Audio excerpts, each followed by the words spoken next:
नमस्कार, जय श्री कृष्णा। आज हम सुनेंगे डायरी के पन्नों का 7वां संस्मरण, जिसका शीर्षक है बड़ी बहू। नई बहू के आते ही घर का माहौल ही बदल गया था। नाम था लक्ष्मी, थी भी लक्ष्मी स्वरूपा। बहू का रूप, रंग, श्रृंगार सभी कुछ तो आकर्षक था ही, उसके साथ ही साथ काम करने की कुशलता ऐसी कि क्या कहें। कपड़े धोने से लेकर अचार मुरब्बा डालना, इन कामों में भी उनको सिद्धि हासिल थी। उड़द की दाल के पापड़ ऐसे गोल और पतले बेलती कि ताज्जुब लगता था। यही नहीं, कढ़ाई सिलाई बुनाई भी इतनी साफ और सुंदर किया करती कि लगता बाजार से खरीदा हो। घर की चारों महिलाएं यानी तीनों नंदे और माँ सभी लक्ष्मी के आगे फेल हो चुकी थीं। बहू का आते ही सिक्का जम गया था।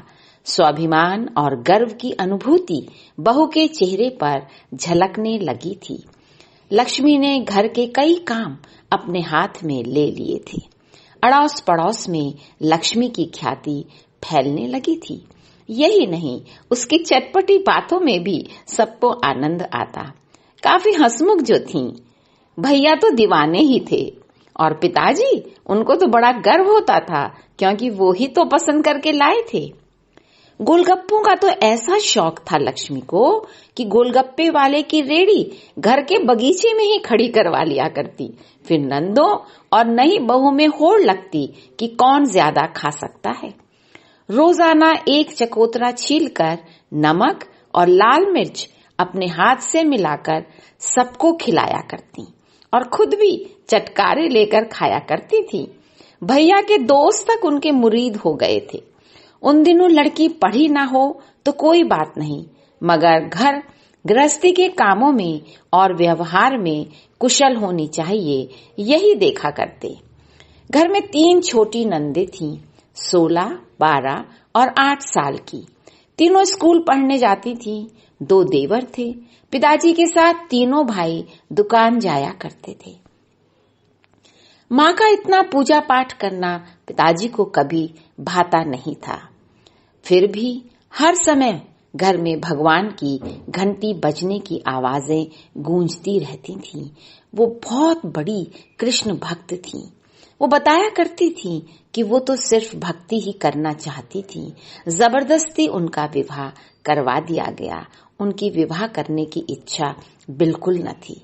उन्होंने पिताजी को भी बता दिया था कि गृहस्थी के कामों से निमटकर वो वृंदावन चली जाएंगी, और किया भी यही।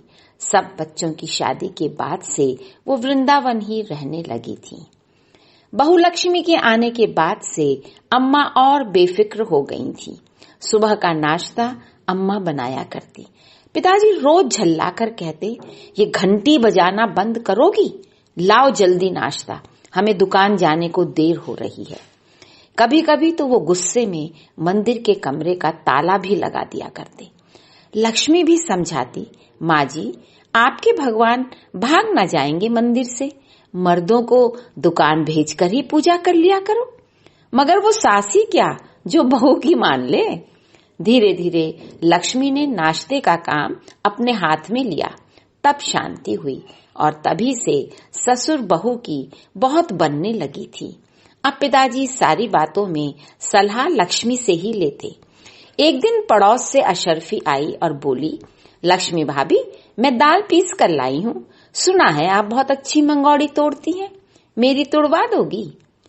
जरूर कहकर लक्ष्मी ने उसका काम करवा दिया। धीरे धीरे अब ये रोज का सिलसिला होने लगा। एक दिन अम्मा बोली, लक्ष्मी, आज कोई आएगी तो मैं साफ मना कर दूंगी। ना माँ जी, आप कुछ ना कहना, मैं ही सिमट लूंगी। पड़ोस से दबना भी नहीं है और बना के भी रखनी चाहिए। लक्ष्मी की बात सुनकर अम्मा चुप हो गईं। 2 दिन बाद पारो पापड़ बिलवाने को आई। अरे आओ पारो। कैसी हो अम्मा? बहुत अच्छी हूँ, मेरे तो भाग खुल गए, ऐसी बहू मिली है। सो तो है अम्मा।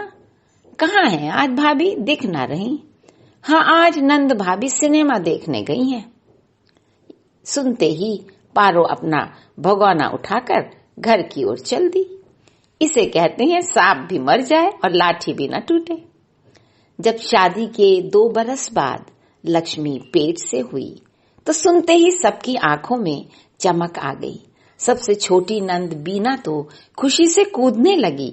अम्मा ने भी घर में कीर्तन रखवाया। जैसे जैसे समय नजदीक आता जा रहा था, लक्ष्मी से अब उतना काम ना हो पाता था और ना सास नंद करने ही देती थी। आज के लिए बस इतना ही। आगे की कहानी हम अगले संस्मरण में सुनेंगे। तब तक के लिए नमस्कार। जय श्री कृष्णा।